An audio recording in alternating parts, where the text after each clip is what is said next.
It was just about I seen potential, and when you see, you can see potential in people, but then that's when I saw way more than just potential.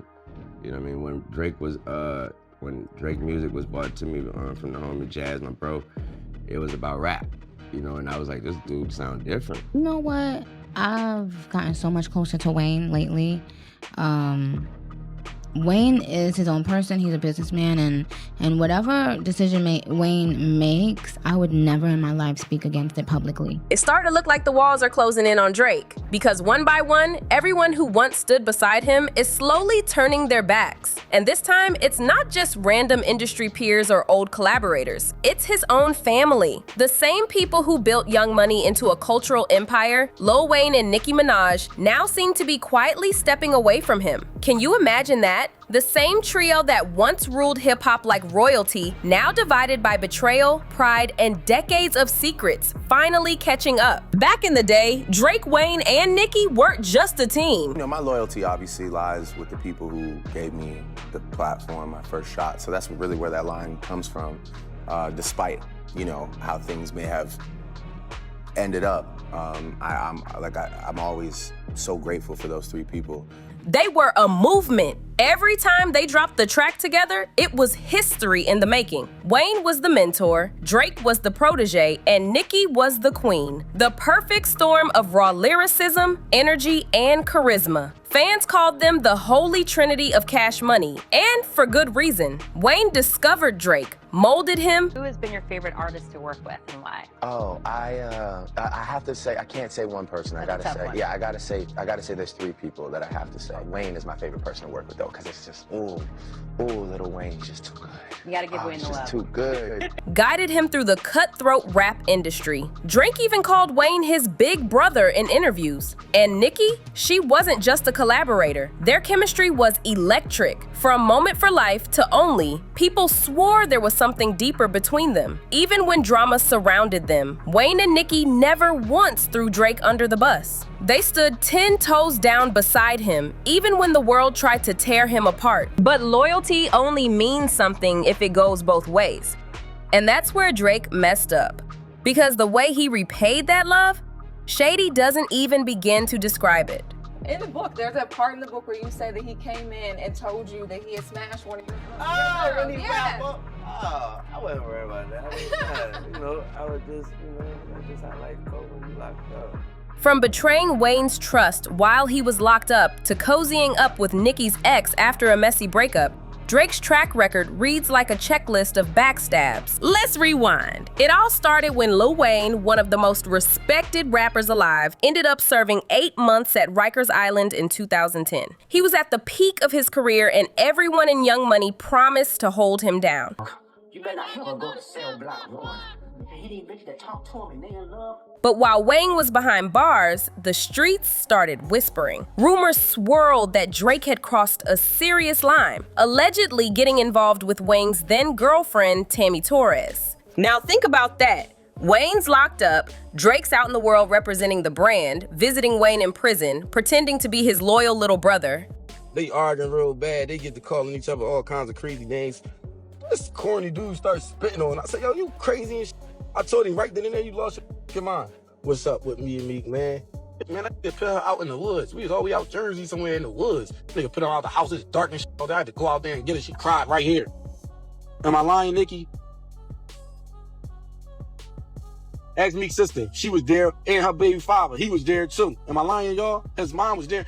His mom, he lying. And then he drops the bombshell himself. According to reports, Drake confessed to Wayne face-to-face during a prison visit that he'd already been with Tammy. You can only imagine how that felt. Wayne even detailed it in a book proposal that later leaked to the press, saying, "This is the type of thing a man never wants to find out when he's locked up. Or maybe it's best I did, because only God knows what I would have done if I wasn't behind bars." That's pain, betrayal, and shock all wrapped in one. Fast forward a few years, Wayne played it cool publicly. When asked in an interview if he still had an issue with Drake, he brushed it off saying, "That's life, man. Things happen." But behind that calm tone, fans sensed unfinished business. Something broken that never really got fixed. Now flash forward to today, 2025, and suddenly Kendrick Lamar's Not Like Us diss track brings the whole thing roaring back to life. Kendrick didn't just go for Drake's career, he went for his character. In a brutal verse, he reminds everyone about Drake's betrayal of Wayne, dragging that buried story back into the light, and even mentioning the tattoo Drake got of Wayne's face in 2017. What used to look like a tribute now feels like twisted irony, like Drake was trying to atone through ink. Fans went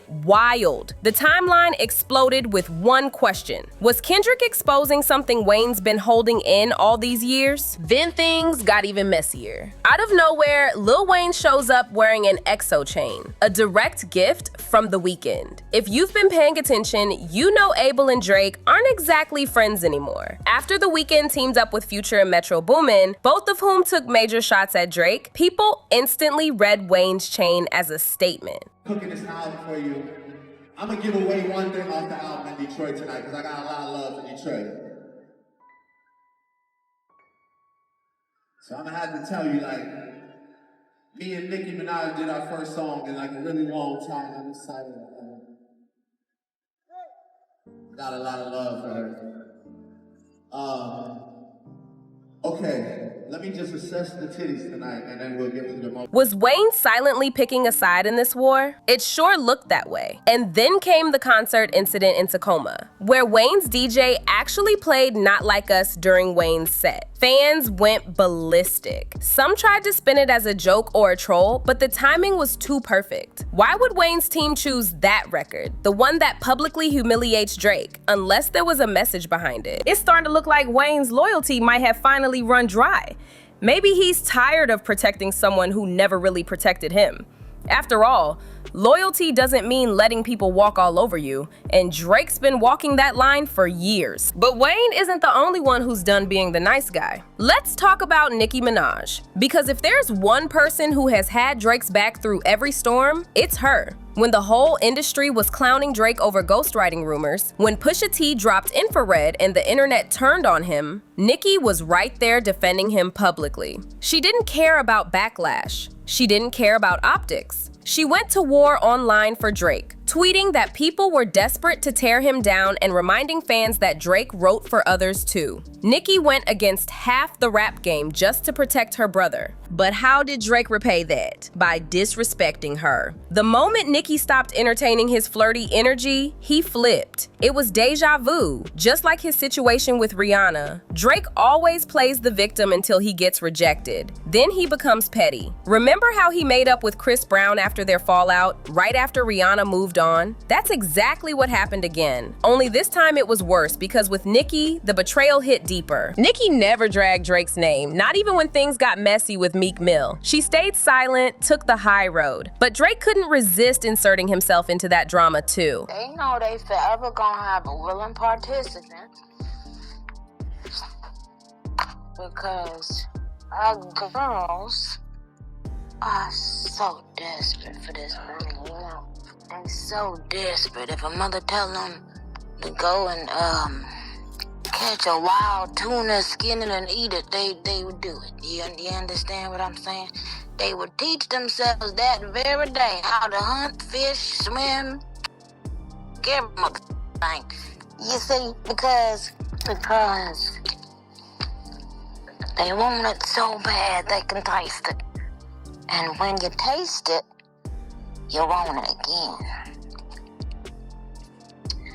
But honey child, they ain't finna taste no more. Despite knowing that Nicki and Meek's relationship ended in a storm of accusations, including Meek allegedly mistreating her, Drake still went and collaborated with him. Fans called it tone deaf, cruel even, and you can't really blame them. Let's not forget, Meek's own people came out confirming that he was out of pocket. Dean, one of Meek's former associates, claimed he saw Meek spit on Nicki during an argument. He even said Meek once locked her out of the house in the middle of the night, leaving her crying outside in the dark. Dean said, "It was bad, man. He went too far. I had to go out there and help her. Even his mom was there." And Drake still thought it was a good idea to link up with that guy? That's not loyalty, that's ego. And through it all, Nicki never once went online to bash him. She could have aired him out, but she didn't. She let him be. Until recently. When Drake dropped For All the Dogs, fans noticed something off. Drake had hyped up a Nicki feature for months, telling crowds in Detroit that they'd finally reunited for a new collab. Nicki even promoted the album on her socials, showing love, showing loyalty. But when the album dropped, her verse was missing, gone. No feature, no explanation. Fans were confused, then furious, because it looked like Drake had deliberately played her again. From there, it was downhill.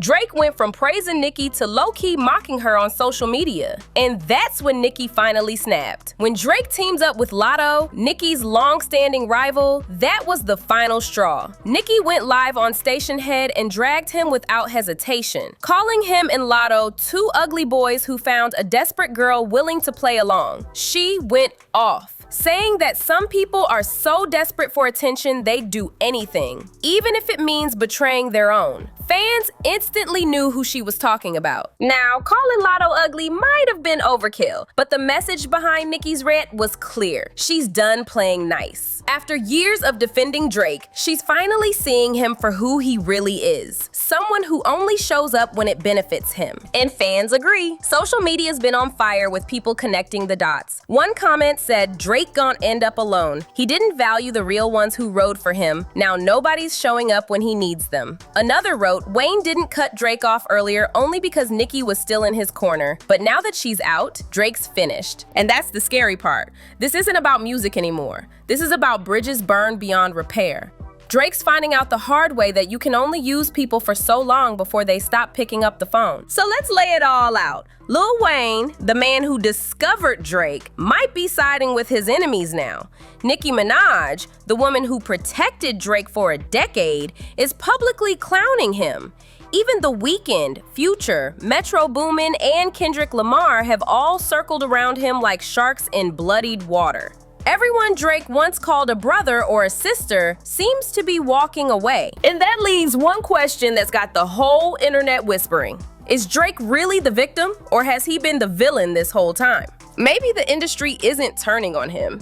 Maybe it's just finally catching up. Drake built his empire off loyalty, but loyalty means nothing when it's one-sided. Wayne and Nicki carried him when he was a nobody. They handed him their platforms, their fan bases, and their credibility. But he repaid them with shade, silence, and selfishness. And now, the empire he helped build, Young Money, might be closing its doors on him forever. Fans are saying Drake's officially burned through his last lifeline. Because when Nicki and Wayne both walk away, that's not just two people. That's his foundation collapsing. And if Kendrick, The Weeknd, Future, and the rest keep the pressure on, Drake might be facing his loneliest era yet. But hey, this is Drake we're talking about. The man thrives off attention, whether it's hate, heartbreak, or headlines. So maybe this isn't the end of the story. Maybe it's the setup for a comeback. But one thing's for sure, this time he's standing alone. What do you think? Is Drake finally getting what he deserves? Did Lil Wayne and Nicki Minaj do the right thing cutting him loose? Or are they just as guilty for letting it get this far? Drop your thoughts below, hit like, subscribe, and share, because this drama isn't cooling off anytime soon. And the next chapter, oh, it's about to be wild.